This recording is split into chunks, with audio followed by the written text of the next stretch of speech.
Pathfinder 2, 2nd edition. Hello guys, my name is Cobalt. And I'm Gator. I don't know anything about the rules, but don't click off, this video is still of value even for veterans who have never gone through the book. I know how to play Pathfinder 1, Call of Cthulhu, D&D 5th edition. Like, I know where to look and who to ask to figure out this system. The only thing I'm concerned about really is the optimization scene. It looks like it's lacking, but hopefully everyone comes out of the woodworks and shows me interesting things. So this is going to be a very important video in general for all tabletop games really. How do you learn a new system? Welcome to Pack Tactics. This is an introduction to a great adventure about rules, and I want you to come learn with me. I'm going to assume you know what a tabletop RPG is and what dice are and stuff like that, because that saves me a lot of time. To give you a roadmap for this series, I'm going to read all of the important stuff people usually skip. You really shouldn't skip them though, but I guess it's okay here because I'm gonna read them for you. My channel has always been about niches, and it will continue to be about niches. Makes me stand out.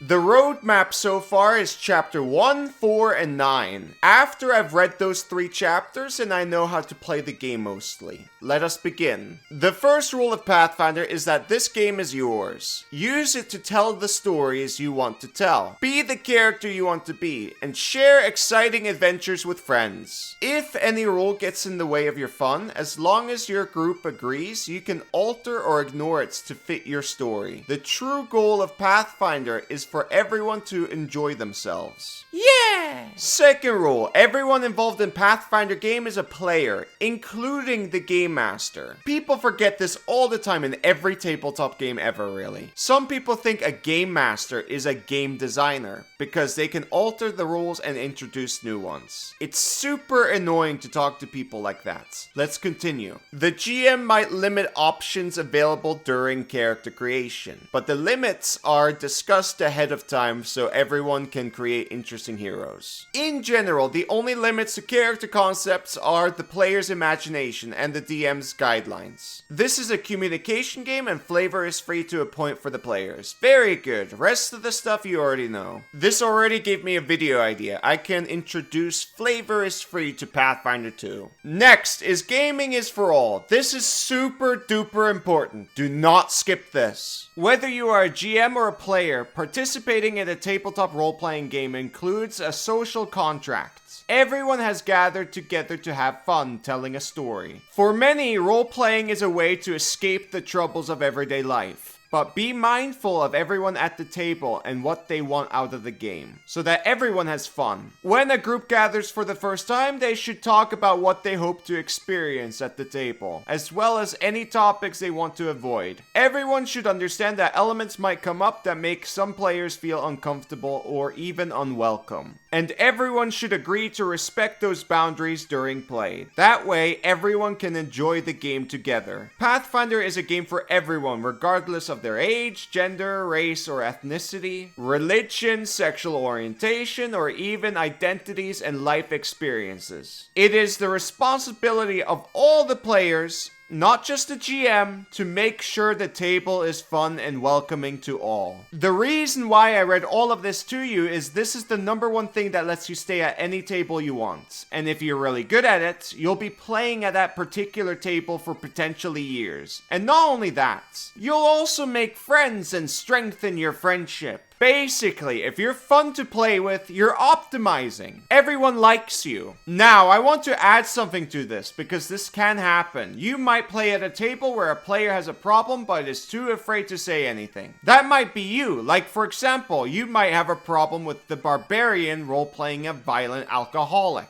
If you do, you have to say something as soon as possible. That can be in the middle of the session or after the session. The point is, as soon as possible. I know it's hard, but trust me, the barbarian player is your friend. If this player cares about the health of the game and knows about this rule, then they will change their attitude for you. If the table disagrees with you, then you have to make a compromise. Me personally, I don't have a problem with alcohol or anything. I drink sometimes when I play. This is just an example, but if you do have a problem and they say no, I would say it's a good idea to leave. I would leave. A character character concept of just being a raging alcoholic is kind of cringe. You can find a million games on the internet. In 2 weeks, you'll join a new one that's most likely way better. Being a decent human being who cares about the health of the game and the people involved isn't hard. Aha! Sneak attack!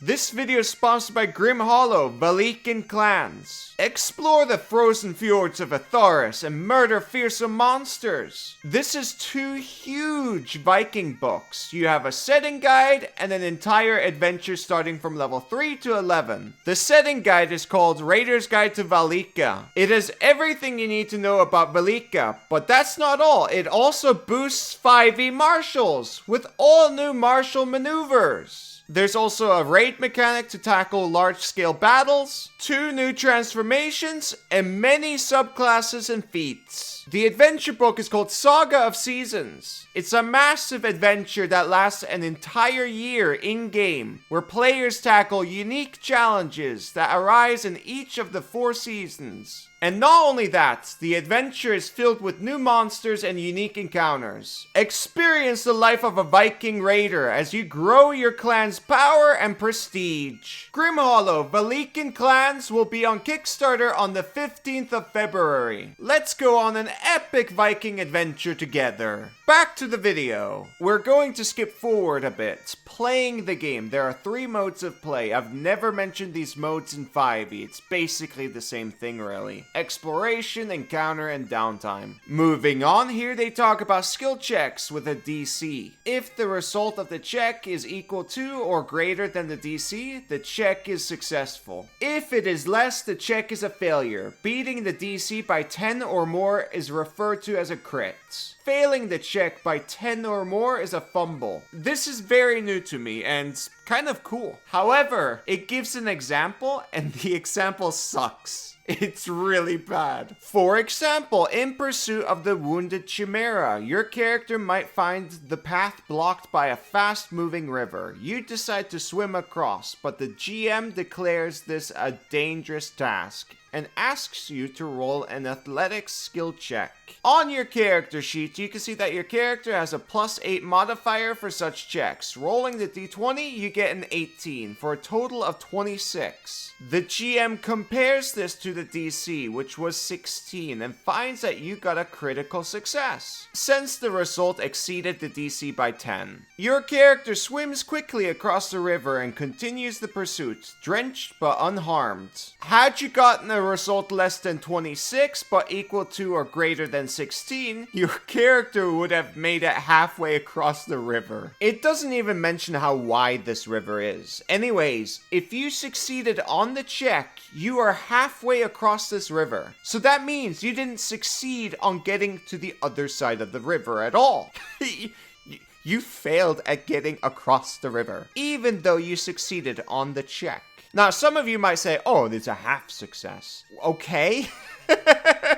But if you crit, you get to the other side.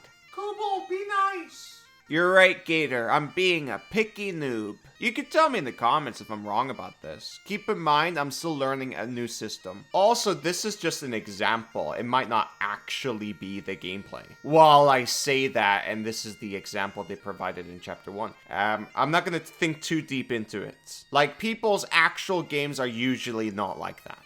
Negativity is suboptimal. You haven't even played the game yet.